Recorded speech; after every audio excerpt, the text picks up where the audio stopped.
Miami वार्ता की नाकामी के बाद बड़ी साजिश सामने आई। रूस अमेरिका में सीधी जंग कराने का प्लान है। यूरोप यूक्रेन मिलकर इस प्लान पर काम कर रहे हैं, ये पता चल रहा है। रूस पर हमलों में इजाफा कर रूस को भड़काने की योजना पर काम हो रहा है। रूस को इतना उकसाना कि वो भीषण पलटवार करे, इस मंशा के साथ अब रूस में एनर्जी इंफ्रास्ट्रक्चर्स को बनाया जा रहा है निशाना।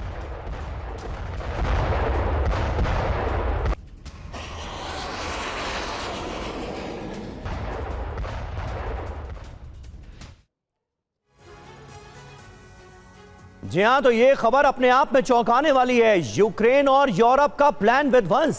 अमेरिका और रूस में होगी सीधी जंग। कूटनीतिक रास्ता ठप हो चुका है। मियामी वार्ता पूरी तरह से नाकाम हो चुकी है और अब पुतिन के इंतकाम की बारी है, ये साफ तौर पर कहा जा रहा है। और कूटनीतिक रास्ता ठप होने का परिणाम हम लगातार देख रहे हैं। रूस के हमले बहुत ज्यादा बढ़ गए हैं। इसका असर यह होगा कि ब्लैक सी, अजोव और ओडेसा जलते नजर आएंगे, यह कहा गया था और ऐसा ही होता नजर आ रहा है। क्या अब सवाल सबसे बड़ा यह नहीं है कि रूस अमेरिका में सीधी जंग कराए जाने की जो कोशिशें की जा रही थी वो अब फल देती नजर आ रही हैं? इसके कई अहम रीजंस हैं, कई अहम वजह हैं। अहम रूसी ठिकाने टारगेट करके उकसाया जा रहा है रूस को। अमेरिका पर सी लेन सुरक्षा का दबाव बढ़ गया है। ऐसे हमले जिन पर रूस कहे कि ये यूक्रेन नहीं, ये नेटो की साजिश है, ऐसे हमले किए जा रहे हैं। अमेरिका पर सैन्य एक्शन का एक तरह का नैतिक दबाव बढ़ाने की कोशिश की जा रही है। अमेरिका को कमिटमेंट ट्रैप में डालना भी मंशा है। यूक्रेन की रक्षा इज इक्वल टू यूरोप की रक्षा। कुल मिलाकर यह समीकरण पेश करने की कोशिश की जा रही है।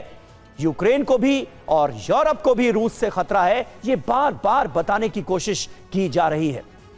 अब यूरोप और यूक्रेन के प्लान का सबूत हम आपके सामने रखने जा रहे हैं। यह पूरा प्लान है क्या, ये आपको बताते हैं। प्लान है कि रूस अमेरिका के बीच सीधी जंग कराई जाए और इस मंशा के साथ यूरोप और यूक्रेन मिलकर आगे बढ़ रहे हैं। सबूत नंबर 1, सेफ जोन पर हमले किए जा रहे हैं। पहले बचे रहे पोर्ट्स और टर्मिनल, अब आप देखिए लगातार निशाने पर हैं। पोर्ट्स और टर्मिनल्स को लगातार निशाना बनाया जा रहा है। सबूत नंबर 2, हमलों का टाइमिंग पैटर्न।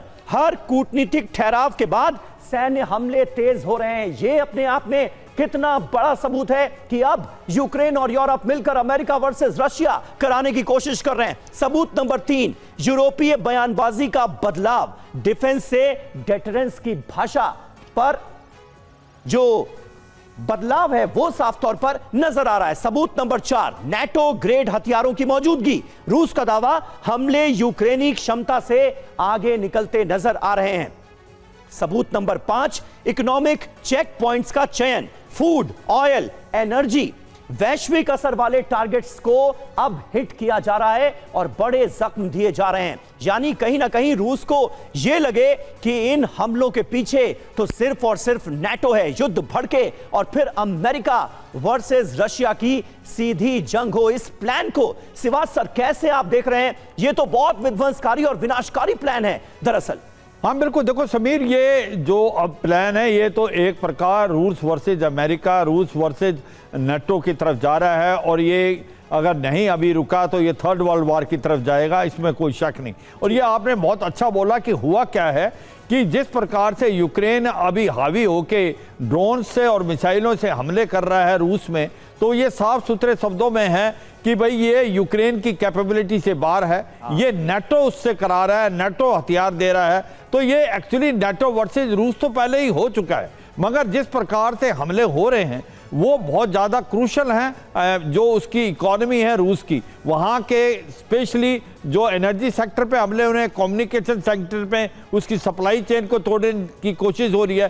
तो ऐसे में रूस पलटवार तो करेगा और अगर रूस पलटवार करेगा अब की बार नेटो पे, तो बिल्कुल वजह है कि अमेरिका भी इसके अंदर आएगा, क्योंकि ये नेटो आर्टिकल 5 के तहत attack on any country on NATO is attack on all country of NATO. तो मुझे लगता है जिस प्रकार से मियामी फ्लोरिडा में ये बातचीत बिल्कुल फेल हुई है, अब ये लड़ाई का दर्जा बढ़ता जा रहा है और कहीं ना कहीं यूक्रेन भी अभी काफ़ी हद तक हावी होता हुआ नज़र आ रहा है और धीरे धीरे ऐसा लग रहा है कि पुतिन बैकफुट पे है। मगर पुतिन इसको रिस्पॉन्ड करेंगे और जब रिस्पॉन्ड करेंगे वो हो सकता है ओर्शनिक किंजाल जो आपकी एक प्रकार से मिसाइलें हैं जो कि हाइपरसोनिक उनका भी इस्तेमाल करे, वो यूक्रेन के जो इंफ्रास्ट्रक्चर है उसको बर्बाद कर देगा। उड़ीसा और जो बाकी पोर्ट्स हैं ब्लैक सी से उसको कट ऑफ कर देगा और इसके साथ साथ मुझे लगता है वो नाटो पे भी हमला हो सकता है रूस का।